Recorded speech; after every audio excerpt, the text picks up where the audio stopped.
Hello and welcome back to all the students, welcome to career planet. मेरा नाम Shaili Gurwani. Chapter पढ़ रहे हैं मोल कॉन्सेप्ट। मोल कॉन्सेप्ट का एनसीईआरटी प्रॉब्लम्स 1.1 से 1.10 हो गई थी, 1.10, फिर 1.11 से 1.20 हो गई थी। अब आज हम स्टार्ट करेंगे 1.21 से 1.30। 10 क्वेश्चन की सीक्वेंस है हमारे पास, ठीक है। तो चलो फटाफट स्टार्ट करते हैं बिना टाइम वेस्ट किए। सो क्वेश्चन नंबर 1.21 क्वेश्चन है आपके पास, नाइट्रोजन, डाई नाइट्रोजन और डाई ऑक्सीजन रिएक्शन करके अलग अलग कंपाउंड बनाते हैं। तो आपको ये डेटा मिला कि भाई नाइट्रोजन 14 है, ऑक्सीजन 16 है, ठीक है। नाइट्रोजन 14 है और ऑक्सीजन 16 है ना, यानी कि NO, ओके। फिर नाइट्रोजन 14 है, ऑक्सीजन 32 है। नाइट्रोजन 14, ऑक्सीजन 32, तो भाई एक ऑक्सीजन 16 होता है ना, 2 का 32, तो ये NO2 है। फिर नाइट्रोजन 28 है और ऑक्सीजन 32 है। नाइट्रोजन 28 है और ऑक्सीजन कितना है, 32 है, मतलब नाइट्रोजन भी 2 है और ऑक्सीजन भी 2 है, N2O2, NO ही मान लो भले। फिर नाइट्रोजन 28 है और ऑक्सीजन कितना है, तो ऑक्सीजन 80 है, मतलब नाइट्रोजन तो 2 है और ऑक्सीजन 5 है, N2O5। तो ये रासायनिक संयोजन के कौन से नियम के अनुरूप है? तो बच्चे हमने एक तो पढ़ा था simple law of conservation of mass, द्रव्यमान संरक्षण का नियम, है ना, उसका तो है नहीं। फिर कांस्टेंट प्रोपोर्शन, उसका भी नहीं। हमने पढ़ा था जब 2 या 2 से अधिक तत्व, नहीं, जब 2 तत्व A और B आपस में मिलकर एक से ज़्यादा कंपाउंड बनाते हैं तो एक का कांस्टेंट दूसरे का डिफरेंट, तो वो तत्व जिसके भिन्न भिन्न भार दूसरे के कांस्टेंट भार, समान भार से संयोग करते हैं, है ना, वो समान सिंपल रेशियो में होंगे, सरल अनुपात में होंगे। तो 2 एलिमेंट चाहिए थे और अलग अलग रेशियो में मिलकर आपके कंपाउंड बना रहे, अलग अलग वेट से। तो हम कहेंगे हाँ, नाइट्रोजन और ऑक्सीजन, नंबर ऑफ कंपाउंड अलग अलग है। तो ये डेटा किसका है? 2 तत्व मिलकर आपस में 2 या 2 से ज़्यादा कंपाउंड बना रहे। तो बच्चे ये डेटा हमें इंडिकेट कर रहा है लॉ ऑफ मल्टीपल प्रोपोर्शन, मतलब ये आपको बता रहा है गुणित अनुपात का नियम। तो ये है लॉ ऑफ मल्टीपल प्रोपोर्शन, गुणित अनुपात का नियम, ओके, सिंपल, कोई डाउट नहीं, आगे बढ़े। नेक्स्ट देखो, फिल इन द ब्लैंक्स है। 1 किलोमीटर में कितने मीटर है? वो कितने पिकोमीटर है, ठीक है। अब देखो 1 किलोमीटर, तो बच्चे 1 किलोमीटर में कितने मिलीमीटर है ना, 1000 मीटर तो होती है ना, और 1 मीटर में, तो 1 मीटर में 1000 मिलीमीटर होते, ओके। तो यहाँ आ जाओ तुम, तो 1 किलोमीटर में मीटर कितने, 1000, और मीटर की जगह मुझे मिलीमीटर लिखना है, मीटर हटा के मुझे मिलीमीटर लिखना है। इसको लिख दो 1000 × 1 मीटर, तो बेटा 1 मीटर की जगह कितना है, 1000 मिलीमीटर, तो 1000 × 1000 यानी 10⁶, ठीक है। तो 1 किलोमीटर में कितने मिलीमीटर है? तो आंसर है 10⁶, ठीक है। अब पिकोमीटर कितने हैं?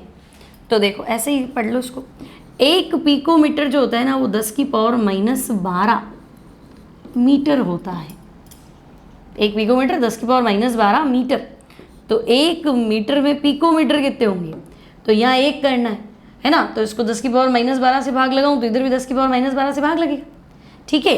तो ये आ जाएगा 10⁻12 मीटर, क्लियर। 1 पिकोमीटर 10⁻12 मीटर, तो 1 मीटर, इसको 1 करूंगी तो ये यहाँ चला जाएगा ना क्रॉस में, और ऊपर आएगा तो ये, तो 10⁻12 मीटर। अब ठीक है, अब 1 किलोमीटर में कितने होते हैं, 1000 मीटर, है ना। अब मुझे इसको किलोमीटर में कन्वर्ट करना है, तो मैं कहूँगी देखो 1 किलोमीटर में होते हैं 1000 मीटर, ठीक है। मेरे पास तो 10⁻12 मीटर है क्योंकि मैं 1 पिकोमीटर की बात कर रही हूँ, तो 1000 × 10⁻12 यानी कि 10⁻15 मीटर, ठीक है। 1 किलोमीटर में 10⁻12 मीटर, है ना। अब यहाँ पे अगर मैं 1 किलोमीटर डालूँ तो फिर से 1000 मीटर को किलोमीटर में बदलूँ ना, तो फिर 1000 का भाग लगाना पड़ेगा, तो 10⁻−15 आ जाएगा आपका, क्या बोलते हैं कि मीटर, हाँ सॉरी किलोमीटर, तो फिर उल्टा कर लो, यहाँ लिया हो 1 किलोमीटर में पिकोमीटर कितने होंगे, तो 10 की पावर 15 पिकोमीटर। क्या तुम्हें मेरी बात समझ में आई कि भारी लग रहा है ना? वापस देखो, 1 पिकोमीटर मतलब 10 की पावर -12 मीटर। इतना तो क्लियर है। अब इसको 10 की पावर -12 से भाग लगा दो, इसको भी 10 की पावर -12 से भाग लगा दो, तो दोनों तरफ 10 की पावर -12 से भाग लगा दिया तो ये 1 हो गया ना। तो अब तुम्हें समझना है कि अच्छा ये 1 मीटर है और ये, तो ये ऊपर ले लेती हूँ, तो ये 1 मीटर है मतलब 10 की पावर 12 क्या है, पिकोमीटर है। ठीक है, अब मुझे इसको किलोमीटर में बदलना है, तो मैं कहूँगी मीटर को किलोमीटर में बदलो, तो इसको किलोमीटर में कब बदलूँ, जब मैं यहाँ 1000 से मल्टीप्लाई कर दूँगी, तो यहाँ पे भी 1000 से मल्टीप्लाई कर लो, क्योंकि 1000 मीटर 1 किलोमीटर होता है, तो 10 की पावर इंटू 1000। अब क्लियर है, 10 की पावर 50। ठीक है, तो एनसीईआरटी का क्वेश्चन है, कन्वर्जन है, आना चाहिए। अब 1 किलोमीटर में, किलोमीटर नहीं है भाई, 1 किलोग्राम हो, नहीं किलोग्राम भी नहीं है। चेक करते हैं हम एनसीईआरटी, रुकेंगे क्या, क्वेश्चन नंबर 1.22 है, टाइपिंग मिस्टेक इसमें ज़्यादा है थोड़ी। हाँ, एनसीईआरटी क्वेश्चन नंबर 1.22 1 मिलीग्राम है। 1 मिलीग्राम में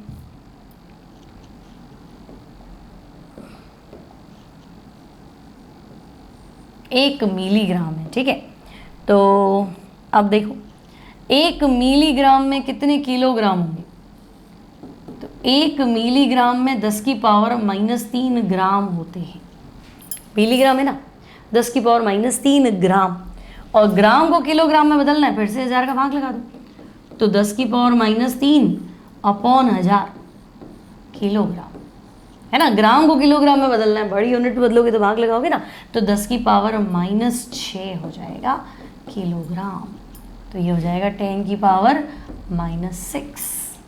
ठीक है, तो 1 मिलीग्राम, 1 मिलीग्राम में ग्राम हो गए कितने, 10 की पावर -3, और ग्राम को किलोग्राम में बदल दो, तो ये आ गया 10 की पावर -6।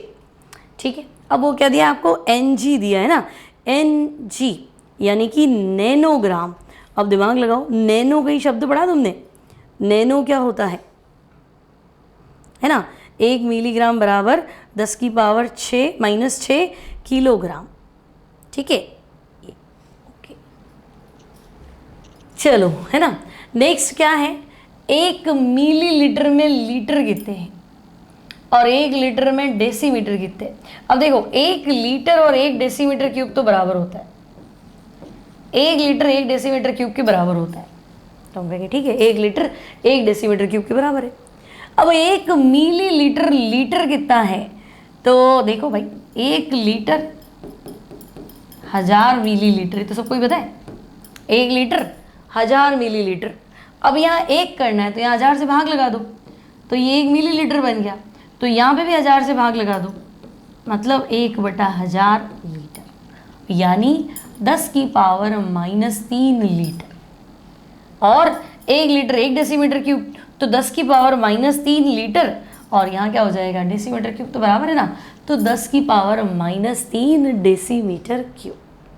क्लियर, ये है ना। तो मिलीग्राम हो गया, किलोग्राम हो गया, ये NG में तुम्हें पढ़ के बताती हूँ NG है कि कुछ और है। ठीक है, यहाँ तक तो वो टेंशन है नहीं, क्लियर है ना। वैसे मेरे हिसाब से 1 किलोग्राम में 10 की पावर 9 नैनोग्राम होने चाहिए थे, तो 10 की पावर 9 देखते हैं। चलो अभी इसको स्किप करते हैं, चलो आगे बढ़ते हैं। यदि प्रकाश का वेग 3 × 10 की पावर 10 की पावर 8, ठीक है, स्पीड ऑफ लाइट कितना है 3 × 10⁸ मीटर पर सेकेंड, तो 2 नैनो सेकेंड में प्रकाश कितनी दूरी तय करेगा। तो बच्चे 2 nano second, okay, 2 nano second में प्रकाश कितनी दूरी करेगा तय, मतलब आपको बतानी है डिस्टेंस। अब बच्चे वेग होता है क्या, वेग क्या होता है, तो हम कहेंगे वेग होता है दूरी बटा समय। तो वहाँ देखो वेग दे रखा है, समय दे रखा है, दूरी, सिंपल फॉर्मूला लगा के सॉल्व कर लो। ठीक है, वेग बराबर दूरी बटा समय। ठीक है, अब वेग कितना है, तो हम कहेंगे वेग तो है 3 × 10⁸, दूरी हमें निकालनी है, समय हमें दे रखा है 2, अच्छा नैनो सेकंड है ना, तो नैनो मतलब 10⁻⁻9, नैनो सेकंड 10⁻⁻9, भाई 1 सेकंड में तो इतना चल रहा है, तो 10⁻⁹ नैनो तो बहुत छोटा हुआ ना, 10⁻⁹ सेकंड में कितना चलेगा, 2 × 10⁻⁹, है ना, 2 × 10⁻⁹ सेकंड में कितना चलेगा। तो अब आपको डिस्टेंस बतानी है, तो बताओ डिस्टेंस। तो हम कहेंगे 3 × 10⁸ 8 × 2 × 10⁻⁹, तो 6, 8 और 9 पावर में कैंसिल हो गया, तो 10⁻⁻1 यानी कि मैं यहाँ पॉइंट लगा लेती हूँ, तो 0.6 मीटर की दूरी तय हो जाएगी। देखो 0.6 मीटर भी काफ़ी है, और इतना कम समय 2 × 10⁻⁹, 1 नैनो सेकेंड या 2 नैनो सेकेंड में भी 0.6 मीटर तो चल ही लेगा। ठीक है, क्लियर है यहाँ तक? आगे बढ़ते। नेक्स्ट प्रॉब्लम देखो, आपको दिया है किसी अभिक्रिया, आपके पास एक रिएक्शन है A + B2 gives AB2, ठीक है, A + B2 gives AB2, है ना। मिश्रण में सीमांत अभिकर्मक अगर है तो पहचानो। तो फिलहाल तो देखो A तो है बच्चा एक एटम, A है ना, तो A तो है एक परमाणु, और B2 क्या है, तो मैं कहूँगी एक अणु, और AB2 का हमारा आंसर है। अब क्वेश्चन देखो 300 परमाणु 200 अणु, तो मुझे 1 पे 1 चाहिए। अगर आप कहते हो यहाँ 300 परमाणु है ना, तो मुझे यहाँ क्या चाहिए, 300 अणु चाहिए। ज़रूरत कितने की है, 300 की, तो हम कहेंगे ज़रूरत है उससे क्या मतलब है कितने, 200 अणु, 200 अणु उपलब्ध है। सही, तो अगर 300 पे 300 चाहिए, तुम कह रहे हो नहीं 200 ही है, मतलब कम पड़ गया। और जब मैंने आपको थ्योरी पढ़ाई थी तो मैंने कहा था सीमांत अभिकर्मक जो आंसर डिसाइड करेगा, जो पहले खत्म हो जाएगा, विच कंज्यूम्स फर्स्ट, है ना, और उसी के अकॉर्डिंग हम बताएं। भाई मैंने आपको कहा था 1 कप दूध है और टंकी भर के पानी है, तो चाहे तो तुम 2 कप ही बनाओगे, पानी टंकी भर के उसका करूँ क्या, 1 कप दूध पे 1 कप पानी चाहिए, है ना, तो दूध के हिसाब से, क्योंकि दूध कम था, और टंकी भर के दूध ही होता और पानी 1 कप होता, तब भी वही सोचना है, 1 पे 1 चाहिए था। तो 1 कप पानी है तो दूध 1 कप ही उठाना है, भले आपके पास कितनी अवेलेबल हो मतलब नहीं। तो मुझे 300 पे 300 चाहिए, नहीं है, कम पड़ गया, तो बस उसी को ही तो ढूंढ रहे, जो कम पड़ गया वही सीमांत, वही लिमिटिंग रिएजेंट। रीजन समझ में आ गया? तो बस आपको हर बार ये देखना है कम कौन पड़ा है। ठीक है, अब देखो 2 मोल A 3 मोल B, तो यहाँ पे 1 पे 1 चाहिए था, तो 2 पे 2 चाहिए, तुम्हारे पास तो B 3 है, मतलब B 3 है तो A भी 3 ले आओ, तो तुम कहोगे नहीं A तो 2 ही है, तो यहाँ पे सीमांत अभिकर्मक कौन है, A, है ना, यहाँ पे A is the limiting reagent. क्यों, तो हम कहेंगे B अगर 3 है तो फिर A भी कितना चाहिए, 3 मोल चाहिए, नहीं है 2 ही है तो कम है।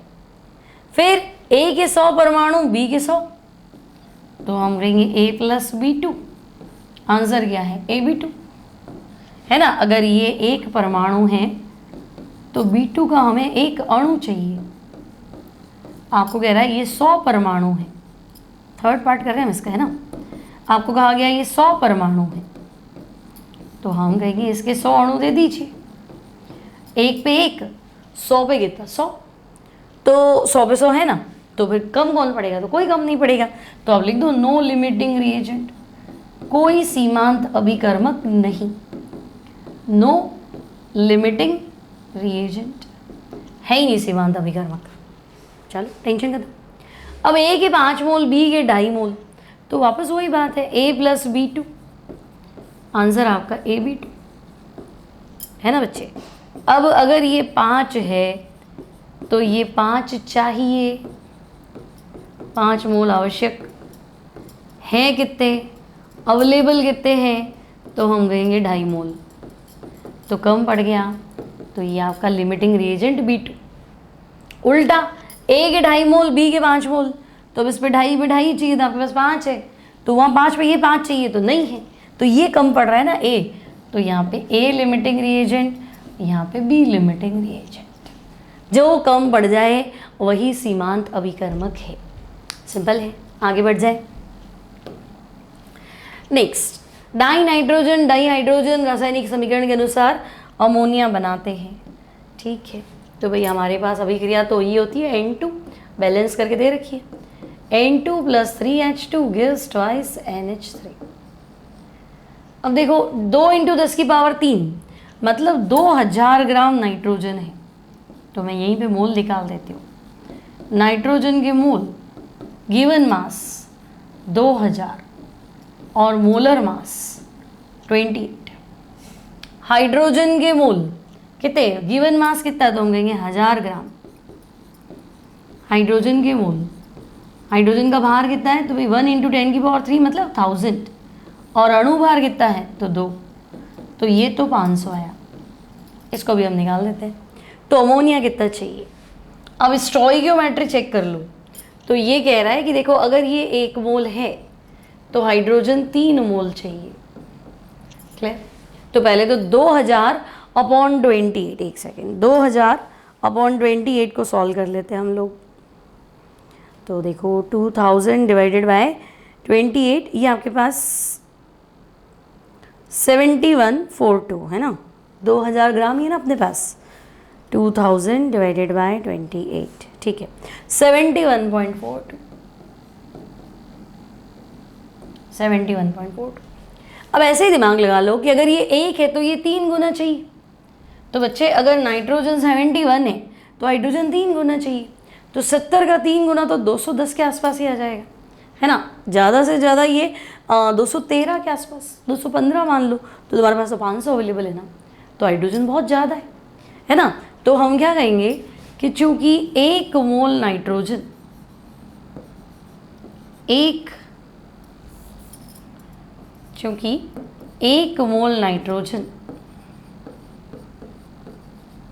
मोल नाइट्रोजन के लिए आवश्यक हाइड्रोजन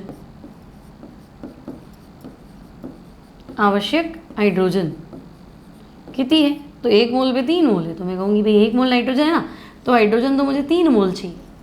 तुम कह रहे हो नाइट्रोजन मेरे पास 71.42 है, तो 71.42 मोल नाइट्रोजन के लिए आवश्यक हाइड्रोजन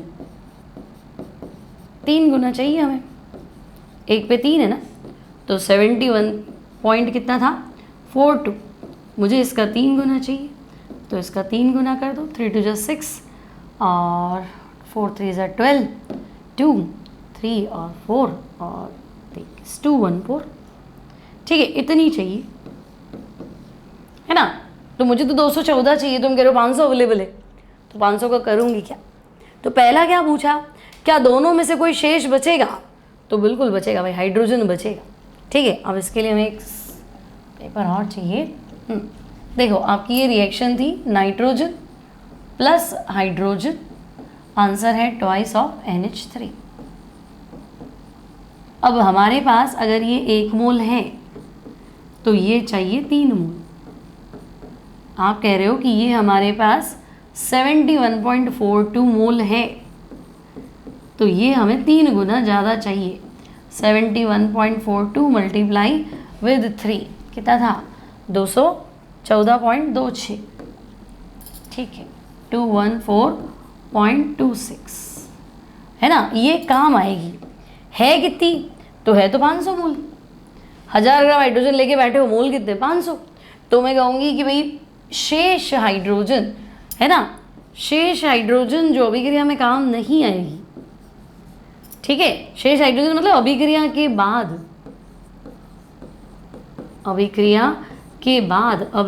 के पश्चात कितनी हाइड्रोजन बचेगी, तो मैं कहूँगी इतने नाइट्रोजन पे तो इतनी खर्च होगी, बचेगी कितनी, तो आप 500 लाए हो, 214.26 कम कर दो, ठीक है। तो 500 में से आपने क्या किया, 214.26 माइनस कर दिया, तो 285.74 मोल, ठीक है। ये हाइड्रोजन जो है शेष बचेगी, तो वो तो कह रहा द्रव्यमान बताओ, तो इसको द्रव्यमान में बदल दो। तो बच्चे मोल इक्वल्स टू क्या होता है, तो हम कहेंगे भार बटे अणु भार, है ना। हाइड्रोजन की बात चल रही है, तो हाइड्रोजन में आ जाओ आप, कितने मोल आपके काम आ रहे हैं, तो हम नहीं कितने बच रहे हैं, काम आ गए वो तो चलो हमने काम में ही ले लिए, कितने बच रहे हैं तो हम कहेंगे 285.74। अणु भार हाइड्रोजन का कितना हो गया 2 इक्वल्स टू हाइड्रोजन का भार आ जाएगा ग्राम्स में। ठीक है, तो 285.74 को 2 से मल्टीप्लाई किया तो भाई ये 571.48 ग्राम शेष हाइड्रोजन का भार जो हमारे काम नहीं आ रहा है। कितनी हाइड्रोजन काम नहीं आएगी तो 214.26 मोल तो काम आएगी। इसको काम में आ गई, बची कितनी तो 285.74 है ना। इसको हमने भार में कन्वर्ट किया तो ये आ रहा है 571.48 ग्राम्स। इतनी हाइड्रोजन जो है ये हमारे काम में नहीं आ रही, ये हमारी स्टोइकियोमेट्री कह रही। ठीक है, तो हमने इसको वेट में भी कन्वर्ट कर लिया भाई। अब क्या करें है ना, आपके क्वेश्चन में 2000 और 1000 ही है। ठीक है, 571.48 ठीक है चलो ओके। अब क्या पूछा है और, तो पहला सवाल क्या पूछा था इसने, अमोनिया कितनी बनेगी। अच्छा ये कौन बताएगा भाई, है ना। अगर ये अभिक्रिया हो रही है तो अमोनिया कितनी बनेगी, तो बच्चे प्रोडक्ट कितना बनेगा वो तो लिमिटिंग रिएजेंट डिसाइड करेगा। तो लिमिटिंग रिएजेंट आपका हाइड्रोजन था, तो हम कहेंगे देखो 3 मोल हाइड्रोजन से अमोनिया कितनी बन रही है 2 मोल। तो ये काम में कितना है हमारे पास 214.26 डिसाइड कर लो। तो देखो यहाँ कर लेते हैं फर्स्ट क्वेश्चन, 3 मोल हाइड्रोजन से प्राप्त अमोनिया, 3 मोल हाइड्रोजन अमोनिया कितनी दे रहा है तो हम कहेंगे 2 मोल। ठीक है, तो फिर 1 मोल से, 1 मोल हाइड्रोजन से प्राप्त अमोनिया तो हम कहेंगे 3 से 2 तो 1 से कितना हो जाएगा 2/3 मोल अमोनिया। और आपके पास हाइड्रोजन कितना काम आ रहा है तो काम तो ये आ रहा है, इसके हिसाब से बन जाएगा। तो ये काम आया 214.26 तो 214.26 मोल हाइड्रोजन, इतना मोल हमारे काम आ रहा है से प्राप्त अमोनिया। तो बच्चे ये हो जाएगा 2/3 इंटू 214.26। अब ये मोल है, मास पूछे तो मास में निकालेंगे, तो 2/3 निकाल देते हैं। 214.26 को मल्टीप्लाई कर दिया 2 से, डिवाइड कर दिया 3 से, तो यह आया 142.84 मोल, 142.84 मोल अमोनिया। ठीक है, अब इसको भार में कन्वर्ट करो, ये तो मोल आया। अगर हो गया अमोनिया का भार तो बच्चे मोल को अणु भार से मल्टीप्लाई कर लो। भार का फॉर्मूला क्या है, मोल इंटू अणु भार, है ना। आपके पास मोल का फॉर्मूला क्या था, भार बटे अणु भार, तो भार निकालो ग्राम्स में, तो क्या करोगे मोल को अणु भार, यहाँ पे भी तो हमने ये किया था, मोल को अणु भार से मल्टीप्लाई कर दिया। तो मोल तो है 142.84, अमोनिया का अणु भार N और 3H, तो N का 14, 3H का 3 तो 70। तो आप 142.84 को 17 से मल्टीप्लाई कर लो तो ये आ रहा है 2428.28। ठीक है, तो अमोनिया बनेगी कितनी, तो हम कहेंगे 2428.2, 2428.28 ग्राम्स बस। ठीक है, तुम चाहते तो वेट से भी कर सकते थे, लेकिन मोल वाला कॉन्सेप्ट इजी है, थोड़ा लेंदी है बट तुम्हारे लिए इजी रहेगा, है ना। इस तरह से कर लो, क्लियर है, समझ में आ गया। खाली कैलकुलेशन लेंदी है, बाकी कुछ भी नहीं है। चलो नेक्स्ट 1.25, 0.5 मोल सोडियम कार्बोनेट और 0.5 capital M molar sodium carbonate में अंतर क्या है, तो बेटा 0.5 मोल सोडियम कार्बोनेट।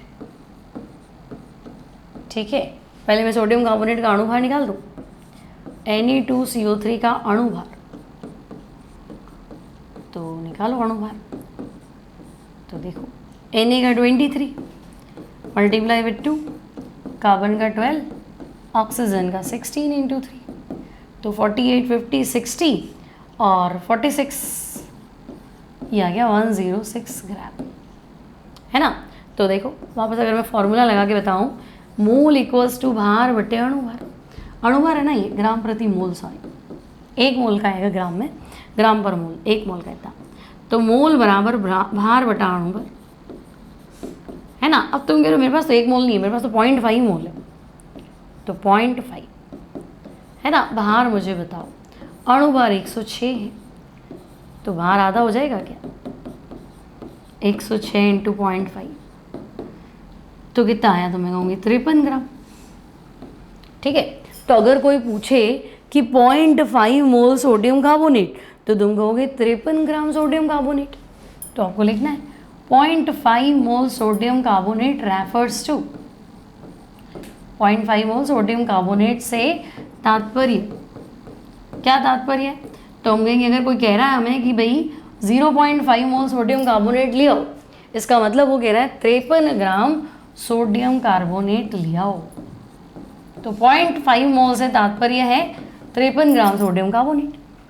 तो फिर 0.5 मोल, कैपिटल एम, मोलर है ना, मोल मतलब मोलर, मोलरता से तात्पर्य, तो बेटा 53 ग्राम तो 53 ग्राम ही रहेगा, लेकिन मोलर मतलब मोल प्रति लीटर, है ना। तो मोलर से तात्पर्य 53 ग्राम सोडियम कार्बोनेट प्रति लीटर में उपस्थित है। 1 लीटर में कितना प्रेजेंट है, तो हम कहेंगे 1 लीटर में 53 ग्राम उपस्थित है। समझ गए, मोल और मोलर का फर्क सीख गए। मोल मतलब इतना वेट है, लेकिन मोलर मतलब मोल प्रति लीटर, इतना वेट 1 लीटर के अंदर प्रेजेंट है, अब उसे 1 लीटर में घोला है। क्लियर। नेक्स्ट, यदि डाई हाइड्रोजन गैस के 10 आयतन डाई ऑक्सीजन के 5 आयतन से क्रिया करें तो जल वाष्प के कितने आयतन। तो बेटा डाई हाइड्रोजन मतलब H2, डाई ऑक्सीजन मतलब O2 और जल वाष्प मतलब वाटर। तो पहले तो बैलेंस करो, तो ट्वाइस H2 है ना, O2 और ट्वाइस H2 जल वाष्प है तो गैस। अब देखो गैसियस वॉल्यूम, क्वेश्चन क्या कह रहा है कि 2 डाई हाइड्रोजन है ना, 2 मोल डाई हाइड्रोजन या 2 आयतन, तो अगर ये 2 आयतन है तो ये 1 आयतन चाहिए, और आंसर कितना होगा, तो मैं कहूँगी 2 आयतन, 2 पे 1 चाहिए, 2 आयतन। ये तो आपका अकॉर्डिंग टू स्टोइकियोमेट्री है। क्वेश्चन क्या कह रहा है, 10 आयतन डाई हाइड्रोजन, ये आपके पास 10 वॉल्यूम है, ठीक है, और 5 आयतन डाई ऑक्सीजन, ये 5 वॉल्यूम है, तो 2 पे तो 1 ही चाहिए था, 10 पे 5 ही चाहिए, तो कोई लिमिटिंग रिएजेंट है ही नहीं, तो आंसर कितना होगा, तो ये 1 है तो ये 2 है, तो ये 5 है तो ये 10 है, तो आंसर कितना होगा, 10 वॉल्यूम जल वाष्प बनेगा। सोचना ही क्या इसमें, 10 वॉल्यूम जल वाष्प बनेगा, और यहाँ पे कोई लिमिटिंग रिएजेंट नहीं है, क्योंकि देखो हमें 2 पे 1 चाहिए, तो हमें 10 पे कितना चाहिए, 5 ही चाहिए, तो आंसर फिक्स रहेगा 2 1 2, तो 10 5 10, बस सिंपल। क्लियर है। नेक्स्ट, हाँ मूल मात्रक में बदलो, तो बेटा 28.7 पिकोमीटर। ये वाले क्वेश्चन हम बोर करते हैं, मतलब मैथ्स का 28.7 पिकोमीटर, यानी 28.7 पिकोमीटर में अभी बताया था 10 की पावर -12 मीटर। ठीक है, आपको पॉइंट के एक डिजिट के बाद ही पॉइंट लगाना है, तो 2.87। अब देखो 2.87 मतलब मैंने इसको 10 से भाग लगाया, तो इधर 10 से मल्टीप्लाई कर लो, तो 10 की पावर -13 मीटर। समझे, पॉइंट के बाद मुझे अगली डिजिट पे पॉइंट चाहिए, एक डिजिट के बाद पॉइंट चाहिए, तो मैं अगर इसको 10 से भाग लगाऊं तो इधर 10 को मल्टीप्लाई करना पड़ेगा ना, तो यहाँ 10 से डिवाइड किया तो 2.87, या मल्टीप्लाई कर लो, सॉरी डिवाइड किया तो ये मल्टीप्लाई करना पड़ेगा ना भाई, 10 की पावर -11 मीटर। इसको अगर 10 से भाग लगाऊंगी तो इसको 10 से गुणा करोगे ना, तो ये तो 2.87 बन जाएगा, और ये 12 की जगह क्या हो जाएगा 11, तो 2.87 into 10 to the power -11 metre. फिर क्या है 15.15 पिकोमीटर, 15.15 मतलब तरीके से बोले तो 15.15 पिकोमीटर, तो 15.15 इंटू 10 की पावर -12, और मुझे एक डिजिट के बाद पॉइंट चाहिए, तो इधर 10 से डिवाइड करूं, इधर 10 से मल्टीप्लाई करो, तो 1.5 इंटू 10 की पावर -11 मीटर। ठीक है, और वो क्या है भाई 2 5 0.365 मिलीग्राम। ठीक है, तो इसको किलोग्राम में कन्वर्ट कर दो, तो मिलीग्राम को किलोग्राम में कन्वर्ट करूँगी तो 1000 से भाग लगा दो। क्लियर? तो ये आ जाएगा 25.3, लेकिन मुझे तो पॉइंट एक डिजिट के बाद लगाना है, तो ये हो जाएगा 2.53, है ना। अगर इसको मैं किलोग्राम में करूँ, ठीक है, तो इंटू 10 की पावर 1 किलोग्राम। समझे मेरी बात? ये मिलीग्राम में किलोग्राम में कन्वर्ट, ओहो, किलोग्राम में कन्वर्ट करने के लिए 1000 और 1000, है ना, 10 की पावर 6, क्योंकि 10,000 से डिवाइड करोगे ना, मिलीग्राम को 1000 से डिवाइड करोगे तो ग्राम बनेगा, फिर 1000 से डिवाइड करो तो किलोग्राम बनेगा। अब सही करो उसको, ठीक है। तो बोलो, तो अब क्या हो जाएगा? 25 पॉइंट तो वैसे ही बन गया, और मुझे तो 2.5 के रिस्पेक्ट में आंसर चाहिए। तो बताओ क्या बनाओगे, जल्दी से सोचो। तो अब आपका आंसर क्या रहेगा? 2.5 के रिस्पेक्ट में आंसर देना है। देखो 1000 तो यही गए, अब मेरे पास आया 25/1000। ठीक है, मुझे 2.5 के रिस्पेक्ट में आंसर देना है, एक डिजिट के बाद पॉइंट लगना चाहिए आपके पास, है ना, उसी को हम मूल मात्रक बोलते हैं। ठीक है, अब ये 10 की पावर 2 को ऊपर ले जाओ, तो 10 की पावर -2, स्टैंडर्ड यूनिट है किलोग्राम, पिकोमीटर था तो मीटर, मिलीग्राम है तो किलोग्राम, मिलीलीटर तो लीटर, है ना, ये सिस्टम रहता है। अब निम्नलिखित में से किसमें परमाणुओं की संख्या अधिकतम है? तो 1 ग्राम गोल्ड है, 1 ग्राम सोडियम है, 1 ग्राम लिथियम है, 1 ग्राम क्लोरीन है। तो पहले सबके मोल निकाल दो, ठीक है, फिर परमाणु, तो भाई ये तो परमाणु ही है, ये अणु है Cl2, तो Cl2 इसमें एक अणु में 2 परमाणु हैं, तो परमाणु की संख्या मतलब लास्ट में 2 से मल्टीप्लाई कर लेंगे, लेकिन पहले मोल तो निकालें। तो देखो 1 ग्राम Au, तो 1/Au का परमाणु भार होता है 197, ये आ गए मोल, और परमाणुओं की संख्या होगी × Na। फिर 1 ग्राम सोडियम, तो एक परमाणु भार होता है 23, ये मोल है, परमाणु कितने होंगे तो × Na। फिर तीसरा ऑप्शन क्या है? तो 1 ग्राम लिथियम, तो 1/7 मोल आ गए, एक मोल में कितने होते हैं Na, इतने मोल में कितने होंगे इतने Na। और चौथा 1 ग्राम Cl2, तो Cl का 35.5, 2 Cl है तो 71, लेकिन हाथों हाथ Cl2 है, एक अणु में परमाणु 2 है, तो ये 2 परमाणु और 1 मोल में Na, तो इतने मोल में मल्टीप्लाई विद Na। अब इन चारों में तुम ढूंढो सबसे बड़ा आंसर कौन सा है, सॉल्व नहीं करना है। देखो 1/197, इससे बड़ा तो 1/23, कम से भाग लगाओगे तो ज़्यादा आएगा ना, तो 7 तो और कम है, इससे भाग लगाओगे तो और आंसर ज़्यादा आएगा। तो अधिकतम परमाणु जो होंगे वो तुम्हारे हो जाएंगे 7 Na के अंदर। ठीक है, और सॉल्व करोगे तो ये आपको दे रहा है आंसर, कितना दे रहा है 8.6 × 10⁻²2। सॉल्व करना ही क्यों है, अधिकतम संख्या बतानी है ना 4 ऑप्शन में, तो ये अधिकतम हो जाएगा। जितने गाँव का भाग लगाओगे अणुओं की संख्या उतनी अधिकतम आएगी, और ये तो वापस 35.5 हो जाएगा, तब भी ये बड़ा है। ठीक है, आगे बढ़ते हैं। एथेनॉल के जलीय विलयन की मोलरता ज्ञात कीजिए जिसमें एथेनॉल का मूल अंश 0.040 है और मान लो कि घनत्व जल का 1 है। मूल अंश होता है 1 के मोल अपॉन सबके मोल। ठीक है, तो एथेनॉल का मोल अंश मतलब एथेनॉल के मोल अपॉन एथेनॉल के मोल प्लस जल के मोल। ठीक है, अब बेटा एथेनॉल के मोल मतलब एथेनॉल का भार बटा एथेनॉल का परमाणु भार। तो एथेनॉल का परमाणु भार देखो C2H5OH 46 आएगा, है ना, कार्बन का 12 × 2 + 5 + 16 + 1। ठीक है, तो ये आएगा आपका 46, 24, 29, 30, 40 और 46। ठीक है, तो ये आ गया W/46 अपॉन एथेनॉल का मोल मतलब वही भार W/46, और जल का तो देखो तुम्हें ज्ञात क्या करनी है, मोलरता, मोल प्रति लीटर, तो जल तो 1 लीटर लेना पड़ेगा, और घनत्व 1 है मतलब जल 1000 ग्राम, और अणुभार कितना है 18, इक्वल्स टू, तो इक्वल्स टू तुम्हें दे रखा है मोल भिन्न कितने हैं 0.040। ठीक है, तो अब W/46 अपॉन W/46 प्लस 1000/18 जो है उसको बोलते हैं 55.5। ठीक है, यहाँ चलो 1000/18 ही रहने दो, इक्वल्स टू, तो हम कहेंगे इक्वल्स टू 0.04। ठीक है, 0 तो क्या ही लेना। ओके, अब इसको वहाँ ले जाओ, तो बेटा W/46 equals to, cross multiply कर लो तो W/46 प्लस 1000/18। वैसे तो 55.5 है, लेकिन फिर पॉइंट में लाओगे तो मुश्किल ही है, मल्टीप्लाई विद 0.04। ठीक है, तो इसको सॉल्व करके तुम W का मान तो ले ही आओगे।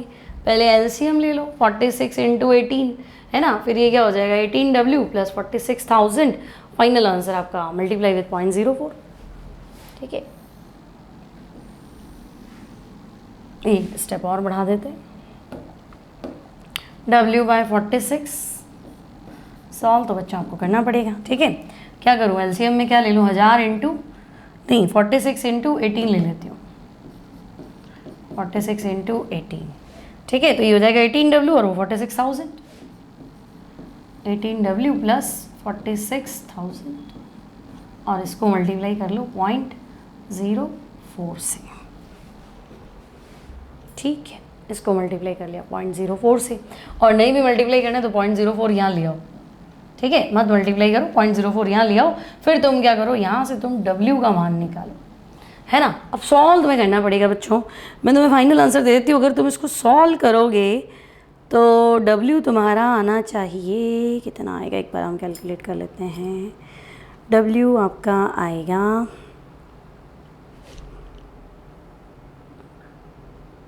W आपका आएगा 239.58। ठीक है, W आपका आएगा 239.58 ग्राम्स। लेकिन W तो पूछा ही नहीं है, क्या पूछा है, मोलरता।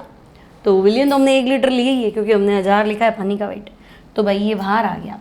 अब एथेनॉल के मोल बताओ, इतनी देर से आपके पास मोल बिन चल रहा है, एथेनॉल के मोल बताओ, तो बता दो।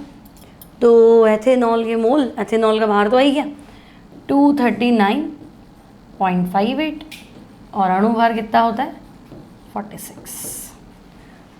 तो 239.58 को एक बार मैं 46 से डिवाइड कर दूं तो ये आएगा आपका 5.21। ठीक है, तो ये आ जाएगा 5.21 और इसको हम घोलेंगे 1 लीटर में, तो मोलरता आ जाएगी 5.21 मोल पर लीटर। ठीक है, 5.21 1 लीटर में उपस्थित है, तो मोलरता हो जाएगी 5.21 मोल प्रति लीटर। ठीक है, ये 0.04 यहाँ ले जाके सॉल्व करना थोड़ा और इजी हो जाएगा। क्लियर है, बात समझ में आई गई, कोई दिक्कत नहीं है, सिंपल सा कॉन्सेप्ट है ना। कैलकुलेशन थोड़ी सी लेंदी है। चलो, अब एक कार्बन परमाणु का मास ग्राम्स में क्या होगा, ये सिंपल है। देखो, कार्बन का भार क्या 12U, यूनिफाइड मास मतलब एक परमाणु है ना, एक परमाणु का जो भार है ना वो होता है यूनिफाइड, और ग्राम्स में मतलब क्योंकि हम एक परमाणु तो दिखता ही नहीं तो मापेंगे कैसे, तो 1/एवोगैड्रो 1.66 इंटू 10⁻⁻24 ग्राम। तो 12U अगर तुम्हें कहे ना एक्चुअल मास, तो 12 इंटू 1.66 इंटू 10⁻⁻24 ग्राम्स। सॉल्व कर लो, आई थिंक ये 1.99 के पास आएगा। जब हमने मोल कॉन्सेप्ट पढ़ा था तो हमने पढ़ा भी था, स्पेक्ट्रोमीटर की हेल्प से हमने इसका मास निकाला और वो इतना है, इसी से एवोगैड्रो नंबर लाए थे हम। तो ये आएगा 1.99 आना चाहिए भाई, 1.99236 इंटू 10⁻⁻24 ही आएगा ना। हाँ, 1.99 हाँ इंटू 10⁻⁻20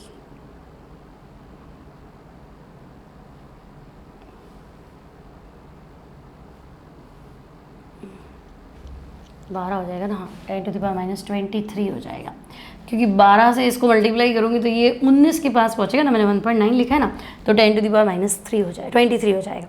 ठीक है, तो ये क्वेश्चन है हमारे 1.21 से 1.30। क्लियर है, कोई दिक्कत नहीं है, सिंपल से क्वेश्चन है।